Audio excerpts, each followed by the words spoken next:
করে ভোটবন্দি করছে। সিএম বলেছেন নোটবন্দির পর বিজেপি নোটবন্দির পর এসআইআর করে ভোটবন্দি করছে, সিএম বলছেন। নোটবন্দি তো হয়েছিল,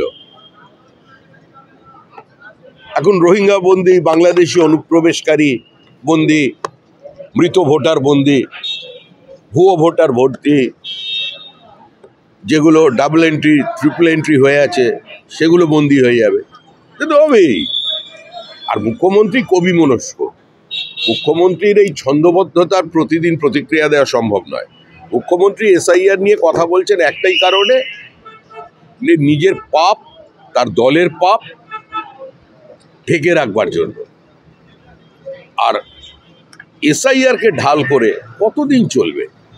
মানুষ ভুলবে না। মানুষ রাজনৈতিকভাবে অচেতন নয়, পশ্চিমবঙ্গের মানুষ মূর্খ নয়। হাইকোর্টে এসআইআর এর মামলা খারিজ হয়ে গেছে সুমিত্রা। নাগরিকত্বের আবেদন মানেই মানে জন্মায় না অধিকার, এটা ডিভিশন বেঞ্চ জানিয়ে দিল। এবারে যারা কোর্টে গেলে কংগ্রেস যাচ্ছে, এবারে কংগ্রেস সুপ্রিম কোর্টে যাচ্ছে। এটা যে যেখানে খুশি যেতে পারেন।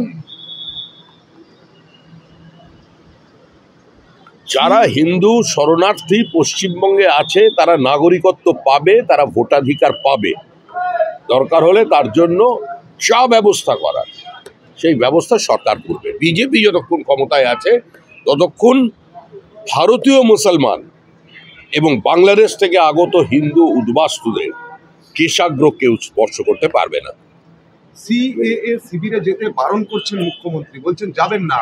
বিজেপির মুখ্যমন্ত্রী যা খুশি বলতে পারেন, যা খুশি করতে পারেন, কিন্তু সিএ আর এসআইআর কে ঢাল করে তার সরকারকে চতুর্থবারের জন্য ক্ষমতায় আনতে পারবেন না।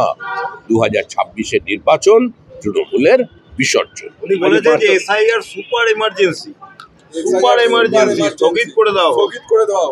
আরজি করার কি হলো? 40,000 চাকরি বিক্রি হয়েছে, তার কি হলো? উত্তরবঙ্গে ইললিগাল স্যান্ড মাইনিং, নদী থেকে বোল্ডার তুলে নেওয়া, ডুয়ার্সের জঙ্গলের কাঠ কেটে নেওয়া, তার জন্য প্রাকৃতিক বিপর্যয়, তার উত্তর কে দেবে? পশ্চিমবঙ্গে বিনিয়োগ কেন নেই? কেন মুখ্যমন্ত্রী বিজিবিএসের মঞ্চে দাঁড়িয়ে থাকা শিল্পপতিরা আজকে ভিন রাজ্যে নিজের পুঁজি সরিয়ে নিয়ে যাচ্ছেন? কেন পশ্চিমবঙ্গে কর্মসংস্থান নেই? কেন মুখ্যমন্ত্রী বাইরে যাবেন না আবেদন করা সত্ত্বেও, 5,000 টাকার ঘোষণা করা সত্ত্বেও ট্রেন ভর্তি করে পরিযায়ী শ্রমিক যাচ্ছে? কেন পশ্চিমবঙ্গের ছাত্ররা পরিযায়ী হয়ে যাচ্ছে? কেন পশ্চিমবঙ্গে শিল্পপতিরা পরিযায়ী হয়ে যাচ্ছে? তার উত্তর মুখ্যমন্ত্রী আগে দিন, তারপরে তিনি।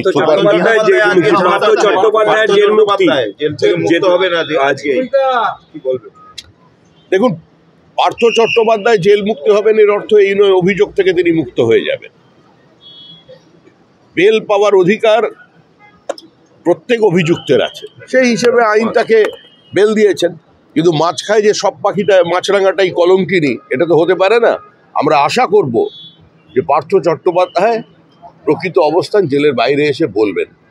দীর্ঘদিনের রাজনৈতিক কর্মী, ছাত্র রাজনীতিকে উঠে এসেছেন। এ পাপ পার্থ চট্টোপাধ্যায়ের একার নয়, এটা তৃণমূল কংগ্রেসের একটা সংগঠিত অপরাধ, প্রাতিষ্ঠানিক লুট, দুর্নীতি, পুরো শিক্ষা ব্যবস্থাকে খোলা বাজার বানিয়ে দিয়েছেন। সেটা একা পার্থ চট্টোপাধ্যায়ের পক্ষে সম্ভব ছিল না। যেটা হয়েছিল সেটা কালেকটিভ ডিসিশন। সে কথা ফিরহাদ হাকিম বলেছিলেন যে একা পার্থটার দোষ নয়, দোষ হলে আমাদের সকলের, সেই সকলের দরকার, মাথাকে দরকার। হারোয়ায় পঞ্চায়েত সমিতির সভাপতি টিএমসি নেতা আব্দুল খালেক মোল্লা বলেছে, রোহিঙ্গার নাম করে যদি কোনো বৈধ ভোটারের নাম বাদ যায় বিজেপি নেতাদের ছাড়বেন না, বিএলওদের কিছু বলবেন না। বিজেপি নেতা এই হচ্ছে যত নষ্টের গোড়া, ওরা চাকরি করছে বিএলওরা। কি বলবেন এরকম হুমকি? দেখুন, এসআইআর করছে নির্বাচন কমিশন, আর সবার কথার প্রতিক্রিয়া দেওয়াটা সমীচীন নয়। এরা রাজনৈতিক কর্মীই নয়, এরা লুটেরাদের একটা দলের সদস্য। তৃণমূল কংগ্রেস তাদের 14 বছরের লুটকে, সীমাহীন অত্যাচারকে, গণতান্ত্রিক ব্যবস্থার ধ্বংসকে, মানুষের জীবন যৌবন বাজেয়াপ্ত করাকে এসআইআর কে ঢাল করে মানুষকে ভোলাতে চাইছে, আরজি কর ভোলাতে চাইছে, 40,000 চাকরি বিক্রি ভোলাতে চাইছে, কয়েক হাজার সাধারণ নিরীহ মানুষের হত্যাকে ভোলাতে চাইছে, আইন শৃঙ্খলার অবলুপ্তি হয়ে গেছে সেটাকে ভোলাতে চাইছে। তার জন্য সকাল থেকে এ ধরনের একটা বিবৃতি প্ল্যান্ট করা হয় আর সংবাদ মাধ্যমে সেই নিয়ে প্রতিক্রিয়া দেওয়া হয়। আমরা মনে করি না এসব কথার কোনো প্রতিক্রিয়া দেওয়ার প্রয়োজন আছে। এসআইআর ঘোষণার পর প্রতিদিন সীমান্ত থেকে বাংলাদেশিরা গ্রেফতার হচ্ছেন, ওরা কি পালিয়ে যাচ্ছে বাংলাদেশিরা পশ্চিমবঙ্গ থেকে? না, আমি শুনছি অনেকে এখানে ফ্ল্যাট বিক্রি করে দিয়েছে, কেউ জমি বিক্রি করে দিয়েছে জলের দামে, দিয়ে চলে যাচ্ছে। কিন্তু আপনি রাজারহাটে যান, একজন সাংবাদিক বলছিলেন তার পরিচারিকা সেও গায়েব। ঠিক যেভাবে নয়ডায় হয়েছে, যেভাবে ফরিদাবাদে হয়েছে, যেভাবে গুড়গাঁওয়ে হয়েছে, যেভাবে দিল্লিতে হয়েছে, যে হঠাৎ কিছু মানুষ উধাও হয়ে যাচ্ছে, আতঙ্ক থেকে হচ্ছে। আজ সকালে হরিদেবপুরে কি বলবেন? মহিলাকে গুলি, এটা মুখ্যমন্ত্রীকে জিজ্ঞাসা করুন, পুলিশ মন্ত্রীকে। পথে নামছেন এসআইআর নিয়ে আর মহিলার উপরে গুলি চলছে। এরা যে আইন শৃঙ্খলা বলে কিছু আছে? আজকে সংখ্যালঘুদের সচেতন হতে হবে। বিজেপি আপনাদের দরজায় নাকখত দিয়ে ভোট চাইতে যাচ্ছে না, বা আপনাদের ভোট ছাড়া পশ্চিমবঙ্গে পরিবর্তন হবে না, এটা মনে করার কোনো কারণ নেই। কিন্তু আজকে সংখ্যালঘুদের ভাবার সময় এসছে যে মরছে মুসলমান, মারছে মুসলমান। সমস্ত মুসলিম গ্রামগুলো আজকে আগুন জ্বলছে, জীবন্ত পুড়িয়ে মেরেছে বকটুইতে। হসপিটালে চলে যান, সবচেয়ে বেশি সংখ্যালঘু। থানার লকআপে যান, সংখ্যালঘু। জেলে চলে যান, সবচেয়ে বেশি সংখ্যালঘু। কারণ কি? কেন এই সমাজটার এই দুর্দশা? কেন এত দারিদ্র? কেন অশিক্ষা? কেন সরকারি চাকরিতে তারা নেই? আজকে তাদের এটা ভাবতে হবে। তার মানে কি পশ্চিমবঙ্গে আইন শৃঙ্খলা পুরোপুরি অবনতি গেছে? যে হরিদেবপুরে প্রকাশ্যে total absence of law and order, total anarchy, পুরোপুরি নৈরাজ্য। এটা একটা দুষ্কৃতীদের রাজ্য হয়ে গেছে এখন। পুলিশ দুষ্কৃতী মিলেমিশে একাকার হয়ে গেছে। পুলিশ বাধা দিতে গেলে পুলিশের ওপরে গুলি চালিয়ে দেবে।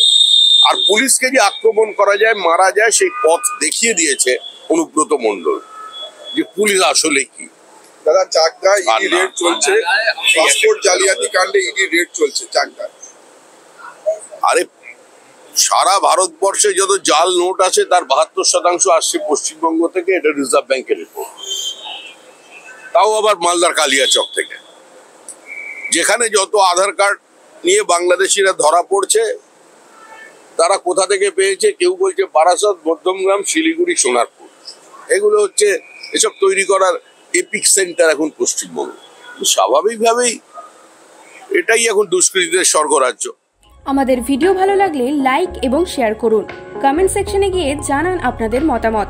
আরও ভিডিও পেতে আমাদের চ্যানেল সাবস্ক্রাইব করুন এবং প্রতি মুহূর্তে খবরের আপডেট পেতে প্রেস করুন বেল আইকন।